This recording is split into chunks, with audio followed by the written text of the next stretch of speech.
Hello everyone, Zellerant here, and for today's video on Umamusume, we have a new story chapter coming out, Chapter 4, and alongside that, just like the other chapters, there's going to be a new SSR support card that you're going to be able to MLB through this. Hopefully you've been saving up your club points, because the SSR coming with this one is another really good one. I would consider this one even better than the McQueen card, and you've already seen the value we've kind of got out of the McQueen card with the Gemini Cup. While it was a gamble, I mean, being a free card, they always got to have some kind of negativity to it. It has a gamble on trying to get cooldown. On this one, we are getting a speed card, and that is the Narita Brian speed card. So this is not only good for someone that's been playing for a while, but also someone that's brand new, because you can get right in there and get a speed card, especially if you're hurting on support cards overall right now. Because maybe you didn't get as many copies of Key to Sun Black as you'd like, so you're having to kind of borrow that. And then you're making do with whatever you got for SRs. This is going to be one you're going to be able to MLB right off the bat. And unlike the last speed card we just got, the Gold Ship speed card from the story event, this one's actually good. One of the big things that was a negative of the Gold Ship card was the fact that it doesn't have special priority. And with your speed cards, you want that because speed is like one of the most important stats. And so you want this card to actually land on speed so you can get some rainbows. Now, it's a little bit low. It's at 35 special priority. I mean, you always got to have your negatives with the free SSRs. They're going to struggle to compete with the gacha ones, but this one is still a very solid speed card. It has a special free priority. It comes with built-in unique effect for a starting speed, so you'll get an initial starting speed stat. Also, it has 2 occurrences of speed bonus when training with her, so it's an additional 2 speed there. Very, very good. The friendship bonus is actually at a decent height, or a decent amount, at 30%. A little bit of training effectiveness, 5%. Never can go wrong with that. Race bonus, 5%. Not as high as you'd like. Like, this card is going to be valuable in, like, the make a new track, and we'll have a lot more better options by then. But race bonus, it has a little bit decent there. Fan bonus, 10%. But then also, hint frequency is 40 and hint levels 3. And that is very, very good, especially when you look at the skills on here. Now, I will say the gold skill sucks. It's a pace chaser skill that wants you to be positioned towards the back in the mid race to give you acceleration.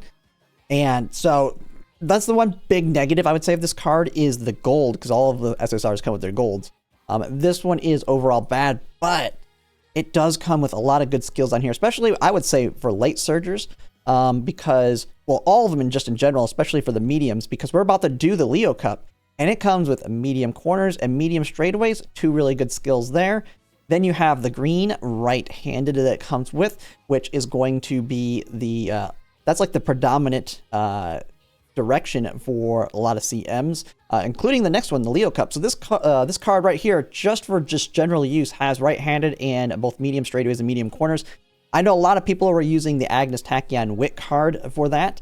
And while that card is still better because it has less hints or support hints on it for skills, so it's a lot easier to hit the medium straightaways and medium corners, it is definitely, it's not as high of level as well as it's a Wit card. And when we're going into the Leo Cup being a medium, you're going to be more worried about getting your speed and stamina. And you really, for most people except frontrunners, can't fit in that Wit card as easily. And so that just makes that a lot better there, right there. Then you have like outer swell for your late surgers on here as well. So that's a 4th one for late surgers. So just in general, great. Going to be very good on the next one here. I mean, you have long straightaways eventually for like a long race.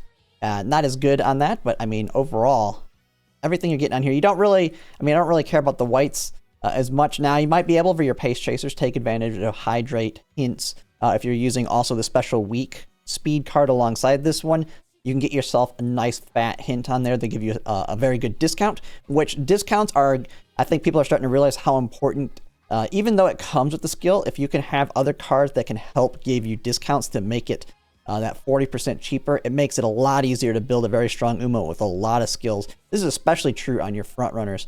And so overall, really, really good card. It even comes with Lone Wolf when you're building, and this comes to an event for building, if you're going to be building like a debuffer on the Leo Cup, you can put Lone Wolf on them to kind of cancel out anyone else trying to utilize it so no one can get a speed bonus from it.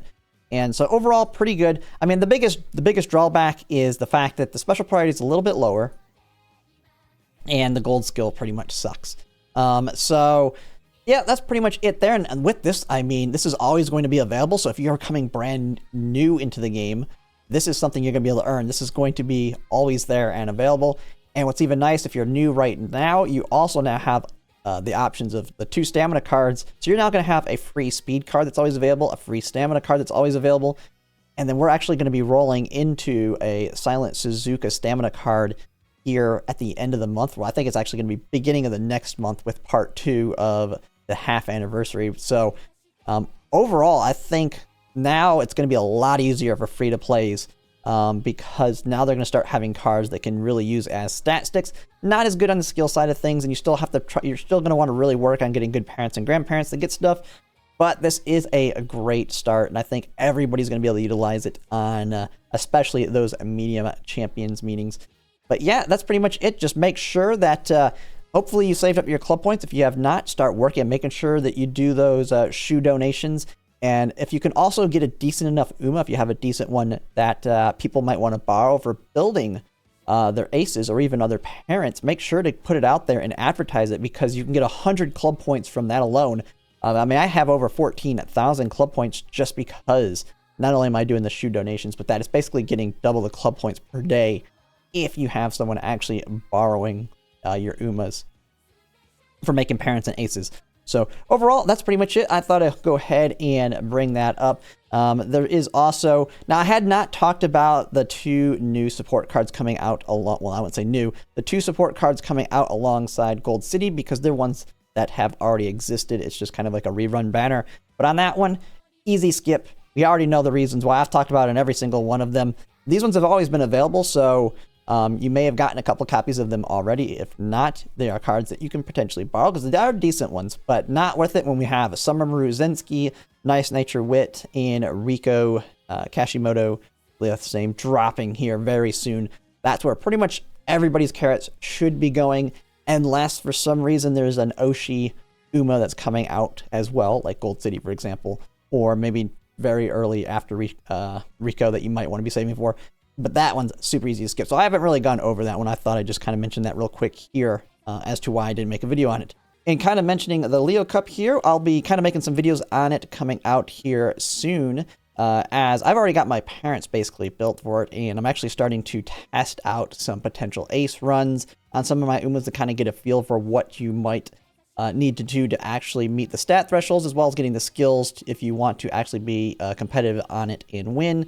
And so it'll be very similar to the Taurus Cup on that aspect, but it does have some differences that we'll kind of go over, especially now that we have a lot more variety when it comes to the UMAs, as well as support cards that you're going to be able to use in the Leo Cup. And, well, the big one being Umamusume Zensky, of course. But yeah, those videos will be coming out here soon, but that's pretty much it for this video. And if you like my content, if you could like, comment, and subscribe, it really helps. And thanks for watching.